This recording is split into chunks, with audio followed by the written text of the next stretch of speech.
রাঙা ভাই কি এখনো কাদাকাটি করে? না, কান্নাকাটি করে না, তো কেমন জানি ধুম মারিয়ে থাকে, কারোর সাথে কথাবার্তা তেমন একটা কয় না। জীবনে তো এমন কখনো শুনিনি। কতজনের একের পর এক বিয়ে হয়ে যাচ্ছে, আর রাঙা ভাইয়ের একটা বিয়ে হচ্ছে না। আমার শাশুড়ি জোরাজুরি করে এই বিয়েটা দিবার গেছিল, তারও এই অবস্থা হলো। এখন তো আমার মুখ দেখাবার পারতেছে না। তোমার বর কিন্তু কামটা ভালোই করেছি, ভালোবাসা করে বিয়ে করে ফেলছি, তা না হলে তার কপালে এমন হবে পারত। কথাটা তো তুমি ভালোই কয়েছো সই, কোয়া লাগবি। প্রতিদিনই এইসব নিয়ে আমার সাথে তর্ক করে, কথাটা তো আমার মাথায় আসে নাই। তোমাকে জিতার জন্য এত সুন্দর একটা বুদ্ধি দিয়ে দিলাম, মিষ্টি খাওয়াও।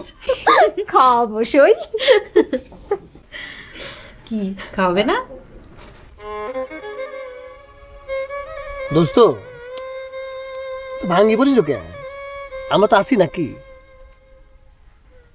তোমরা তো ছোটকাল থেকেই আসাও, তা আমার বিয়ে তো হচ্ছে না। দোস্ত তুমি একটা কাম করো তো, দুটো মুরগি কিনে নিয়ে চলো, সাপিরের দরগায় যাই। শুনেছি যে আসনে মুরগি দান করা যায় সে আশা নাকি পূরণ হয়।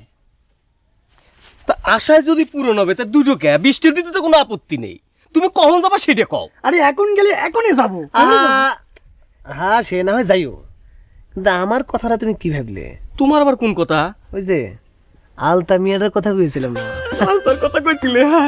দোস্ত তাহলে এক কাজ করি, আমি বাড়ি যাই, বাড়ি গিয়ে টাকা নিয়ে আসি, তারপর মুরগি কিনে ওই সাপিরে দরবারে গিয়ে মুরগি দিয়ে আলতার কথা মানত করে দিয়ে আসি। কি কও? বেরেনি বলা বুদ্ধিটা করে খারাপ না তো, যাই যাবো, তোমরা থাকো। আসতেছি দোস্ত। আরে আসতেছি। এই এইটাতে কি করলো? হ্যাঁ জানি শুনে আলতা মিয়াটা এমন সর্বনাশ করবো? সর্বনাশ? এই সর্বনাশ কিসের? তুই কি পাগল হইছ নাকি? আলতার কি খাই দেয় কাম নাই, রাঙ্গাকে বিয়ে করবে। আরে কয়টা দিন একটু মাটি দেখ নাকি পাগলটা, চাল দে। আচ্ছা আচ্ছা দে। আচ্ছা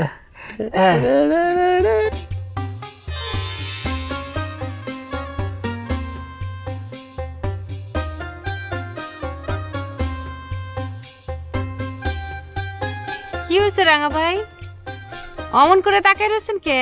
কিরা তাকায়? না না, ওই যে মুরগি কিনতে হবে তো, মানে দরগা নিয়ে যেতে হবে মুরগি, তারপর মানত করতে হবে। মানে হয়েছে কি, আমার মনে হয় আল্লাহ এবার আমার মনের আশা পূর্ণ করে দিবে। আসি হ্যাঁ।